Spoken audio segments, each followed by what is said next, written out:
তুমি কি আমাকে ভালোবাসো? আমি? হ্যাঁ। কেন বাসো না? না।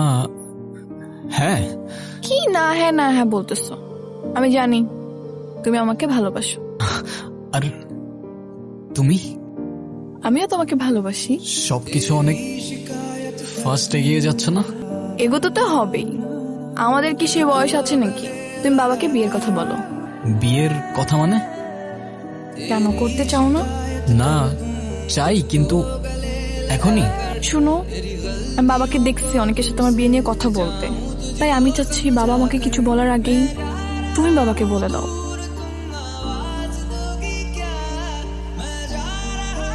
ও কৌশিক, তুমি? তোমাকে পেয়ে খুব ভালো হলো। আমি অনেকক্ষণ যাবত এখানে দাঁড়িয়ে আছি, কোনো রিক্সা পাচ্ছি না, কিচ্ছু পাচ্ছি না। আমাকে বাসায় পৌঁছে দাও তো।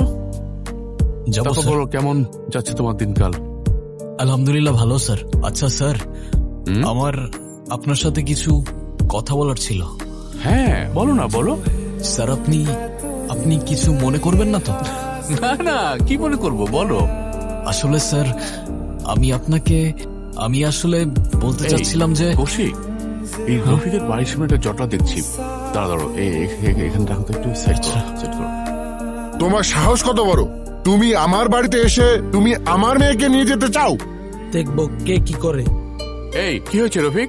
আর বললেন না, এই ছেলে বলতেছে সে নাকি আমার মেয়েকে ভালোবাসে। শুধু আমি না, আপনার মেয়েও আমাকে ভালোবাসে। ভালোবাসো ঠিক আছে, কিন্তু এইভাবে বেয়াদবের মতন একজন বাবার কাছে তার মেয়ের বিয়ের সম্পর্কে বলাটা তোমার মোটেও ঠিক হয়নি। কি করো তুমি?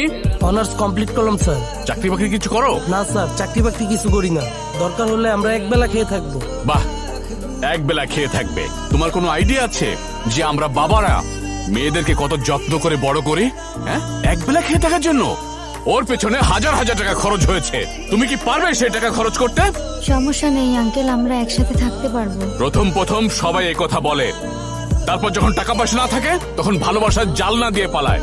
আমরা আমাদের মেয়েদেরকে কত কষ্ট করে মানুষ করি, তাদেরকে পড়ালেখা শিখিয়ে তাদেরকে মানুষ করে, আর তোমাদের মতো বেকার ছেলেরা এসে আমার মেয়েকে চাইবে আর আমরা দিয়ে দিব? এত সহজ? যাও যাও এখান থেকে।